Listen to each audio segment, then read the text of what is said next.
በእስልምና የፈጣሪ ቃል ነው ተብሎ የሚታመነው ቁርአን ክርስቲያኖችን ቀጥታ በስም እየጠራ ይራገማል።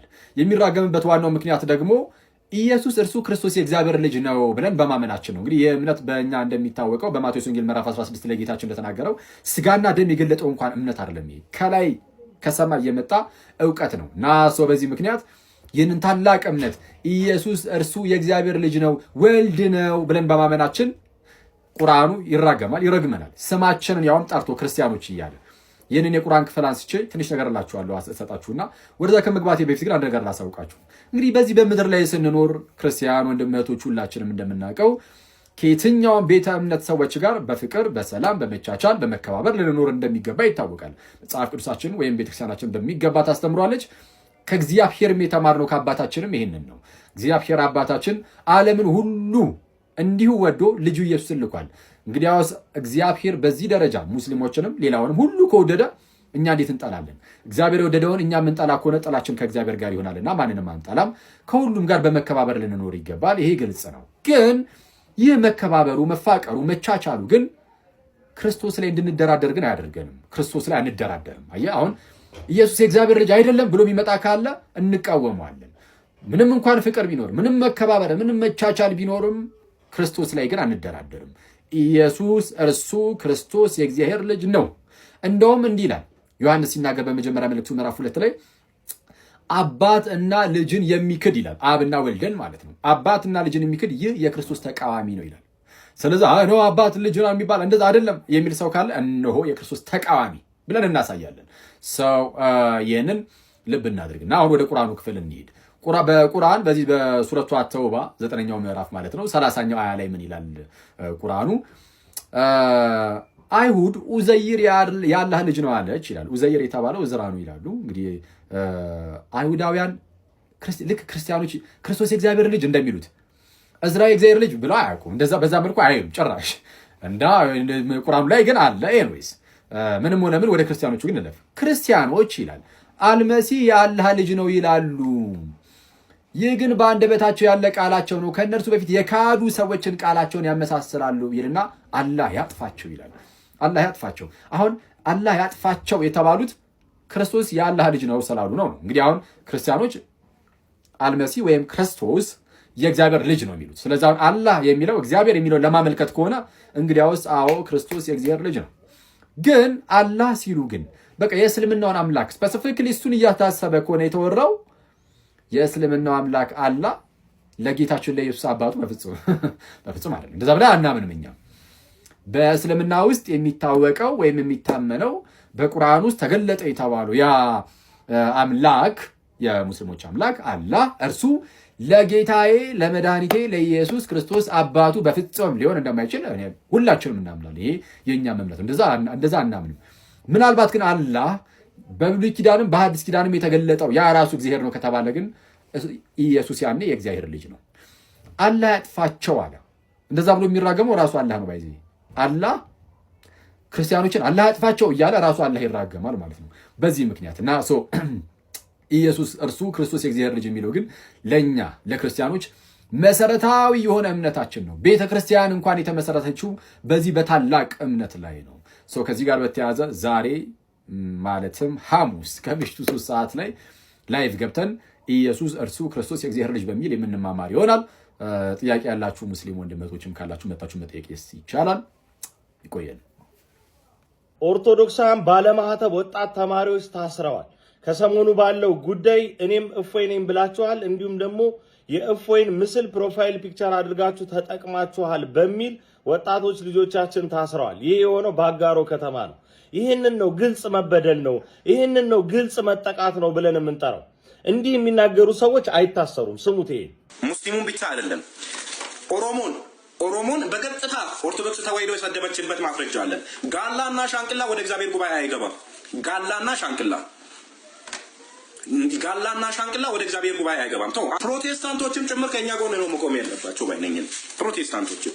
ምክንያቱም ትላንት እኮ ታሪክ እኮ አይረሳም እኮ ትላንት ኢቶቻችሁን እየደፈሩ የነበሩ አካላቶች ትላንት ቤተክርስቲያን እንዳሰሩ በየቦታው እየታገዱ የነበሩ አካላቶች ናቸው እነዚህ ሰዎች ማለት ነው። እንግዲህ እንደዚህ የለየለትን ጥላቻ በአደባባይ የሚነዙ ወንጀለኛ ሰዎችን ማንም የሚይዛቸው የለም። እንደውም የህግ ከለላ ሽፋን ሁሉ ጥበቃ ሁሉ ይደረግላቸዋል።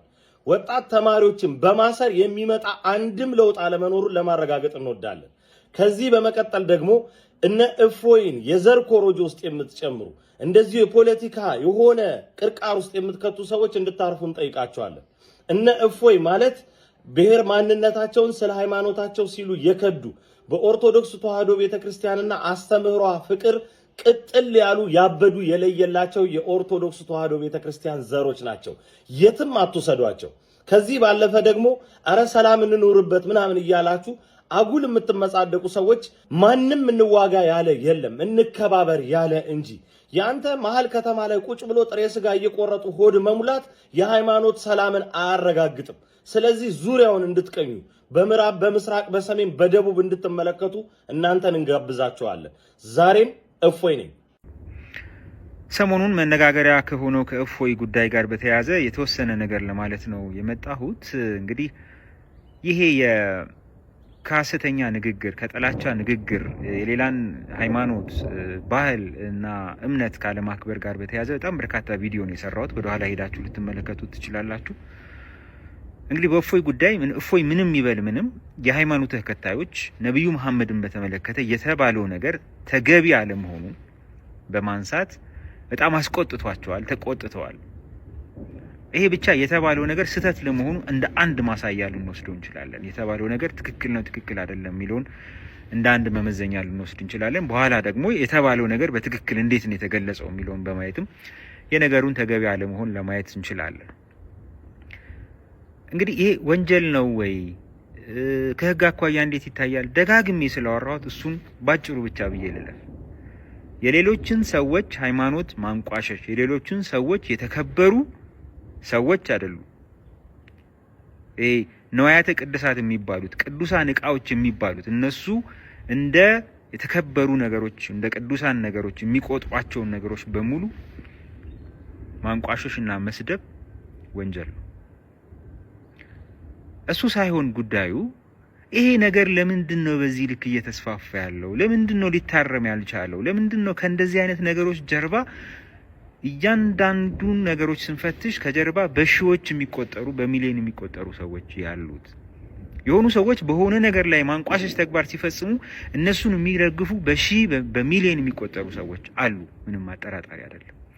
ይሄ ማለት አደገኛ ነው ማለት ነው። ይሄ አሁን ከዚህኛው የሰዎችን ሃይማኖት አንቋሸሻችሁ ከሚለው ነገር ከፍ ብሎ ሄዶ የሰው ህይወትን ማሳጣት፣ ንብረትን ማውደም፣ የእርስ በርስ ግጭት መፍጠር ወደሚባል አደገኛ ነገር ሊያድግ ይችላል። ስለዚህ የሃይማኖት ክርክር የምናደርግ ሰዎች በምንከራከርበት ጊዜ ካፋችን የሚወጣው ቃል የታረመና ሌላውን ሰው በምክርና በሐሳብ ልውውጥ ለማሳመን የሚደረግ ጥረት እንጂ መሆን ያለበት ያንን ሰው በማንቋሸሽና በማዋረድ ወይም የዛ ሰው እምነትና አስተሳሰብ የሆነውን ነገር በማዋረድ አይደለም ሊደረግ ወይም ሊከወን የሚገባው። የዛን ሰው የሆነውን ነገር በማዋረድስ ያንን ሰው ማምጣት ይቻላል ወይ? በርግጥ እንደ አንድ ሃይማኖተኛስ ጉዳዩን ከተመለከት ነው ሃይማኖተኝነታችንስ ይፈቅድልናል ወይ? ሌሎችን ማንጓጠጥ፣ ለሌሎች ክብር አለመስጠትስ ሃይማኖታችን የሚፈቅድልን ነገር ነው ወይ? ሁላችንም እንደ እምነታችን ማለት ነው። አምላካችን የምንለውስ በእርግጥ እንዲህ አይነቱን ነገር እንድናደርግ ነው ወይ ይፈልጋል ወይ ብለን ራሳችንን መጠየቅ መቻል አለብን ብዬ አስባለሁ። ያለበለዚያ ይሄ ጉንጭ አልፋ የሆነ ካሰብነው ልናገኝ ካሰብነው ትርፍ ይልቅ ኪሳራ ይዞ የሚመጣ ቅድም ያልኳቸውን ነገሮች የሚያመጣ ሁኔታ ነው። ስለዚህ የማይሆን ነገር ስናይ አንደኛ ዛሬ የሙስሊሞች ተራ፣ ነገ የክርስቲያኖች፣ ነገ የሌላ ሃይማኖት ተከታዮች ተራ የሆነ በደልን ወይም ጉዳት ማስከተልን ተራ በተራ መሸከምን ከማትረፍ ውጪ የምናገኘው ነገር የለም። ከዚህ በፊት በክርስቲያኖች ላይ ሲደረግ እርስ በርስ በጋራ ኖ ማለት ካልቻለ አይ ዛሬ የኛን አይመለከትም እንደውም እንኳን አደረክ እሰይ ስንል እኛ ላይ ሲመጣ ደግሞ ኖ ለምን ተነካን ማለት የለብንም እና ሁሌ እርስ በርስ ትክክል ያልሆኑ ኃጢአት የሆኑ ወንጀል የሆኑ የማያርሙ የማያንጹ ነገሮች ሁልጊዜም በዋጭሩ ኖ ማለት መቻል አለብን።